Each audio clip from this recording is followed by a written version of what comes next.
from the Mutual Broadcasting System. This is STRAT, Strategic Risk Assessment Talk. Now, retired Marine Intelligence Officer and globally recognized risk expert Hal Kempfer.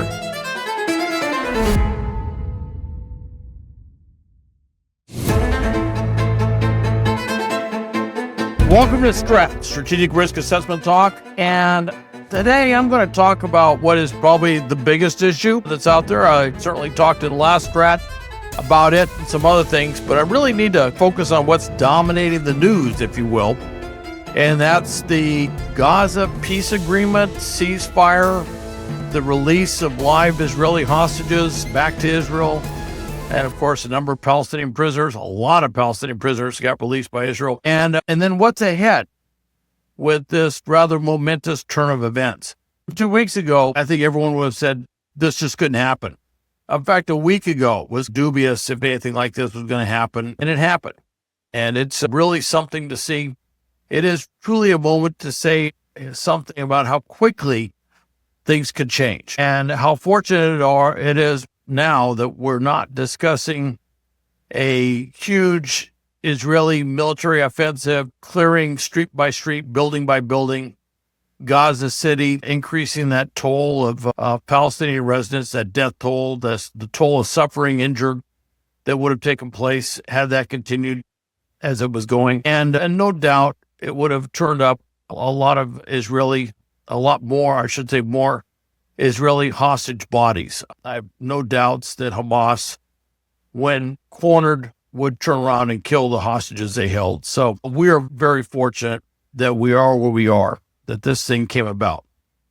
Now, this is a result of some awful hard bargaining with all sides. And frankly, from what I can tell, some pretty coercive tactics in bargaining.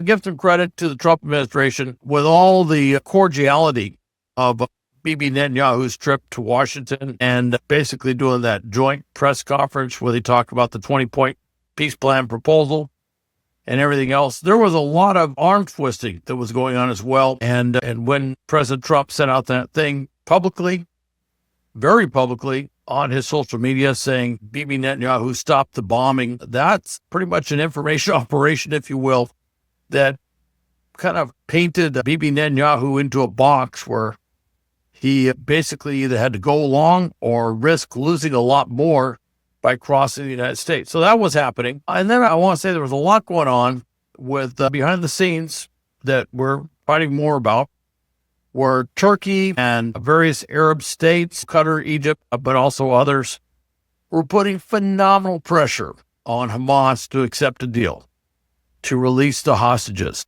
and making it very clear that there was a road to nowhere if they continued with this war, that they would lose support. That's implied with that they would lose support from all these states, and that this was the best deal that they were ever going to get. And so Hamas agreed to it, and here we are. And at this point, it's interesting to see this. Now, it's not just Hamas. You got to remember there's other groups with Hamas, Palestinian Islamic Jihad, PFLP, which nobody hears much about, the Popular Front for Liberation of Palestine.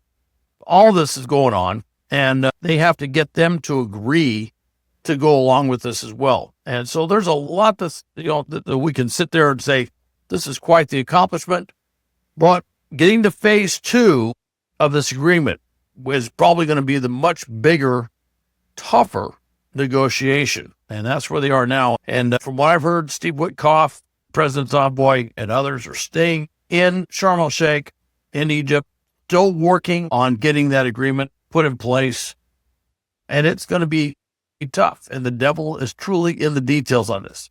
Now, phase 1 is the release of the Israeli hostages. Part of phase 1 that Hamas has agreed to, that they are not fulfilling as agreed to, is releasing the bodies of those hostages that died or were killed, I should say. And so far, just a few have been handed over. And it was anticipated that, frankly, they weren't being centrally held or controlled, and there might be a problem finding the remains of some of the hostages. No doubt some of them were buried when the tunnels collapsed or something like that. So it may be some time, but Hamas has got to make a good faith effort to try and get those remains returned as quickly as possible. And that's something, there's already calls out there saying Hamas has reneged on the agreement just because of the deceased hostages repatriation issue. So that's a big issue right there. Now, phase 2 requires disarming and demilitarization of Hamas. And that's something that goes to the core identity of what Hamas is. They see themselves as a resistance group. They are military, paramilitary, certainly meet every litmus test for terrorism, if you will. And they are an armed movement that has been dedicated since its founding in 1987 to the destruction of Israel.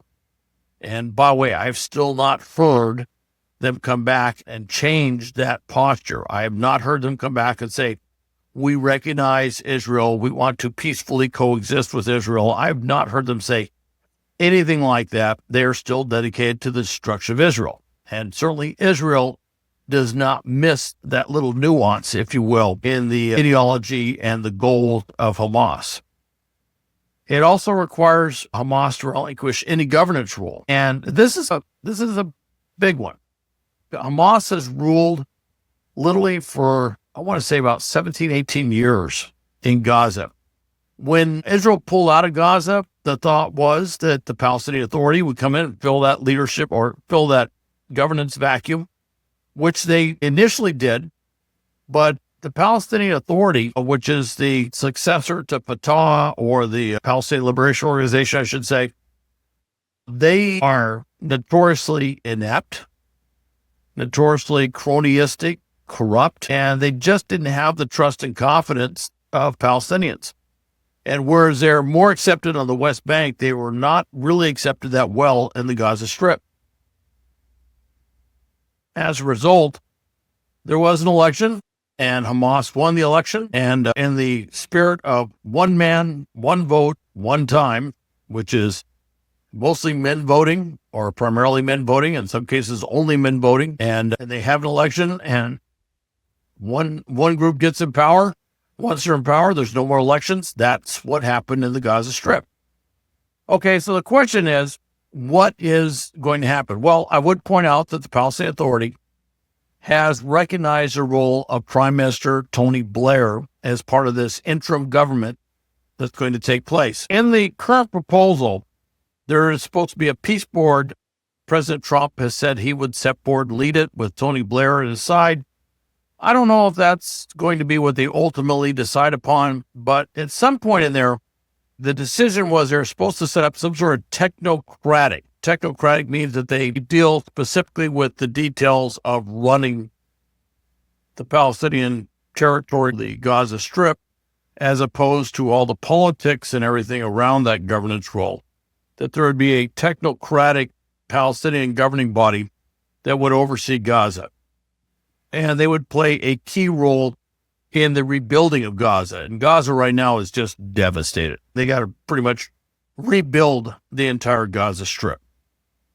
Now, the Palestinian Authority is still a question mark. They are the de jure body, if you will, that represents Palestinians. They are recognized certainly by the state of Israel as the de jure body of representing Palestinians. And that would seem to be a logical fit for this technocratic government in Gaza. But keep in mind, they were rejected almost 2 decades ago by Gazans, and they have a lot to do. They have to, as some have said, radically transform the Palestinian Authority in order to be capable of stepping into this role. The Gazans have some tough times ahead. They are virtually in ruins. There is no significant security presence on the ground except for these Hamas fighters who have suddenly popped up and started asserting themselves as the de facto security force across the Gaza Strip. Now, maybe that's a little bit better than just sheer anarchy, and I would point out that in some of the areas where there are established armed clans and other groups that are not associated with Hamas or are opposed to Hamas, that there have been some very pitched gunfights, and there is a very distinct possibility that the Gaza Strip, while this is going on, could evolve into a mini civil war situation with all these different armed groups there until there is an outside peacekeeping force that is put on the streets, and that's got to be worked out.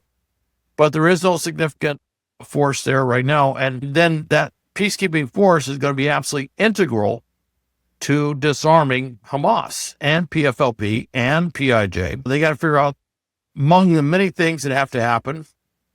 And this is part of the mission of CENTCOM's, what they call a Civil Military Coordination Center, a CMCC, and there's supposed to be 200 U.S. service members dedicated to running the CMCC, but they've got to work on the housing of the Palestinians. Aid is rolling in at a rather rapid rate, although if you look at some of the trucks, by the time the trucks get to their destinations, the flatbed trucks, there's not a lot left on the flatbed because people have jumped on the back and taken stuff and thrown it out to the crowd, basically filched what was on the truck. So getting aid to the Palestinians who need it is still going to be a challenge. One of the things kind of interesting is they pushed up front the need to start educating the children. Palestinians have gone for literally 2 years without school. And it is absolutely critical that they develop some sort of normalcy, get the kids in the classrooms, give them some daily routine. And so you're probably going to see a big push to set up these probably 10th schools or something like that, where they can get them back in doing stuff. And then also by having them in school, free up their parents a little bit more to work on the clearing and rebuilding and all the things that have to happen in the Gaza Strip.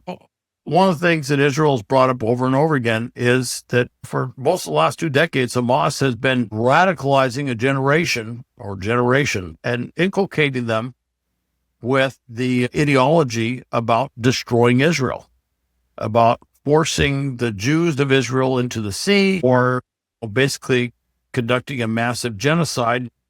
I got a view of what that looked like during the October 7th attacks. And so there is a need to reverse that psychological operation by Hamas, that propagandizing, that brainwashing, if you will, that's taken place over so long. There is a need to turn that around. And so they got to figure out how that will happen. And that will probably go hand in hand with restarting the schools as well. They got to restore water, power, sewage, sanitation, all those inglorious things that go into running a place where people live and work.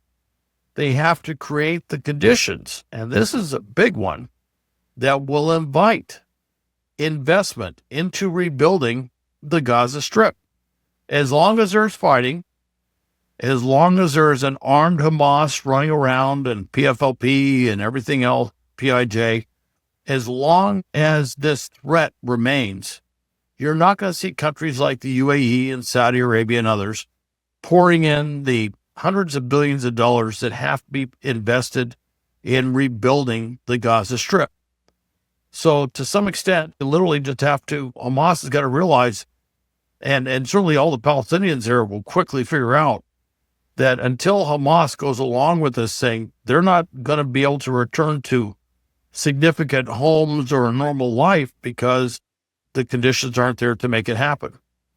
Now, putting the peacekeeping force inside Gaza and developing a professional Gazan police force are pretty big.